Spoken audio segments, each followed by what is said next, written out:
Pertamina, sebagai perusahaan energi terbesar di Indonesia, dalam menjalankan kegiatan bisnis dari hulu sampai dengan hilir, harus mengidentifikasi dan mengelola semua risiko secara proaktif dan efektif.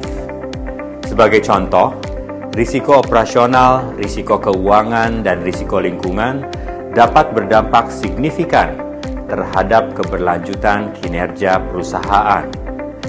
Dengan kita bersama-sama mengimplementasikan kerangka dan proses manajemen risiko yang efektif, Pertamina akan dapat memitigasi potensi kerugian, memastikan keberlangsungan bisnis, serta menjaga kepercayaan investor dan semua stakeholders lainnya guna mendukung pencapaian tujuan strategis perusahaan jangka panjang sesuai dengan mandat dan amanah dari pemegang saham.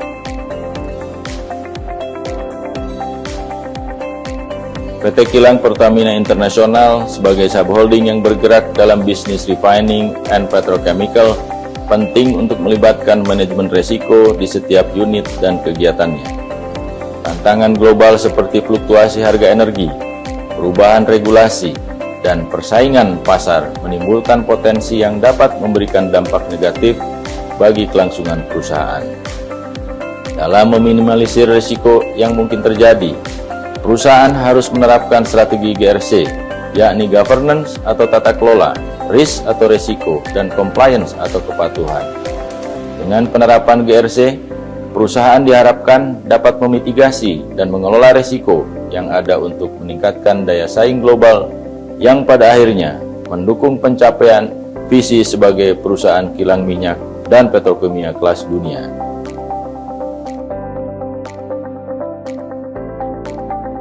Tata kelola perusahaan yang baik mengacu Peraturan Menteri BUMN RI Nomor Per 2 memiliki 5 prinsip, yaitu transparansi atau keterbukaan, accountability atau akuntabilitas, responsibility atau pertanggungjawaban, independensi atau kemandirian, fairness, kewajaran.